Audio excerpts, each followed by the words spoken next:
Prime Minister Justin Trudeau is cancelling his trip to the Caribbean this week. It's all in an effort to address the ongoing Wet'suwet'en dispute and the blockades that have sprung up across the country in support. Now, Trudeau has been facing criticism for not returning from Africa when the blockade started over a week ago. A statement from the Prime Minister's office says he will convene the Incident Response Group tomorrow in order to address infrastructure disruptions and to discuss the next steps forward. The statement goes on to say that their priority remains the safety and security of all Canadians and the swift resolution of the issue to restore service across the rail system in accordance with the law. Meanwhile, it has been another day of protests across this country. From the Maritimes to the West Coast, demonstrators are showing support for BC's Wet'suwet'en hereditary chiefs and their opposition to a pipeline project. It's important to let the government know that if we stand together, we actually hold a lot of land in Canada. And if we stand together as one, we can do a lot. We can do a lot, shut down Canada.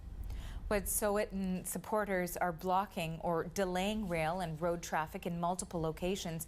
In Tyendinaga, Ontario, the site of the most contentious blockade, Ottawa held its first talks with Mohawk leaders. Their protest has halted rail service for days along the vital corridor linking Toronto to eastern Canada. While there was modest progress, the blockade remains in place. Now, one protest began this afternoon at the PEI entrance to the Confederation Bridge, which links the island to the mainland. The CBC's Sarah McMillan has more on that demonstration. Activists started gathering here in Borden Carleton at around noon today. What started with about a dozen activists grew to more than 30 by late afternoon. On the median of the road leading to the Confederation Bridge, there are a few cars set up, and that's where the activists are gathered as well. There's been some drumming and singing, and many people are holding signs, and they're partially blocking one lane of traffic, but cars and trucks are still able to get through and get onto the Confederation Bridge. Now, there are a few RCMP officers here, and they say that really their role has just been to help direct traffic, and they're here just in case there's any violence, but they say they really don't have concerns, that everything has been very peaceful here so far.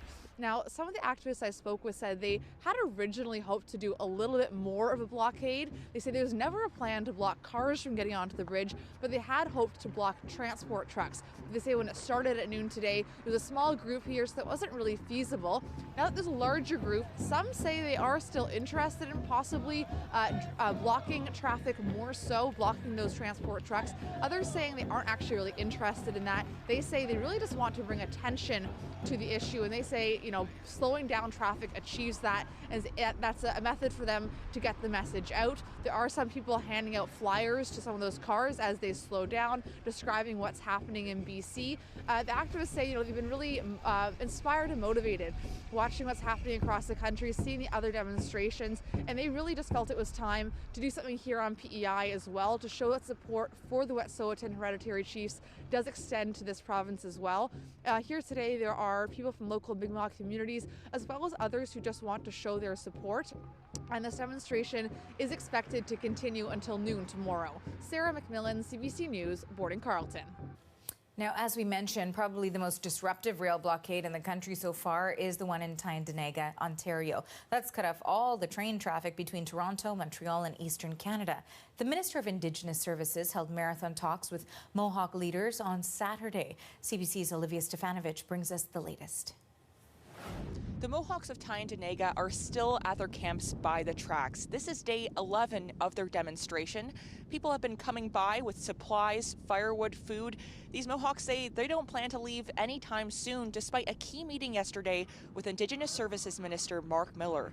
He visited the community and spoke with the Mohawks for more than 9 hours.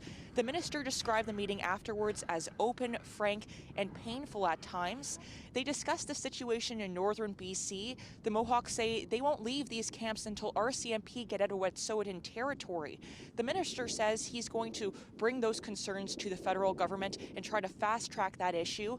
But the Mohawks also wanted the minister to discuss historical grievances they have with Canada.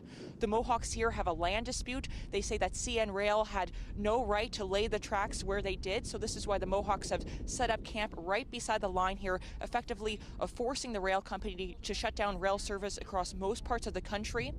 The minister says that modest progress was made yesterday, but more work needs to be done. According to the Prime Minister's office, Miller spoke to Justin Trudeau before and after yesterday's meeting. It's Sunday today, so Cabinet won't meet until next Tuesday unless they meet sometime before then, unless there's an emergency meeting called. Miller says that he needs to discuss next step with his Cabinet colleagues, and he hopes that all of this can end peacefully, but for now, there is no end in sight. Olivia Stefanovic, CBC News, Tyne Dainega.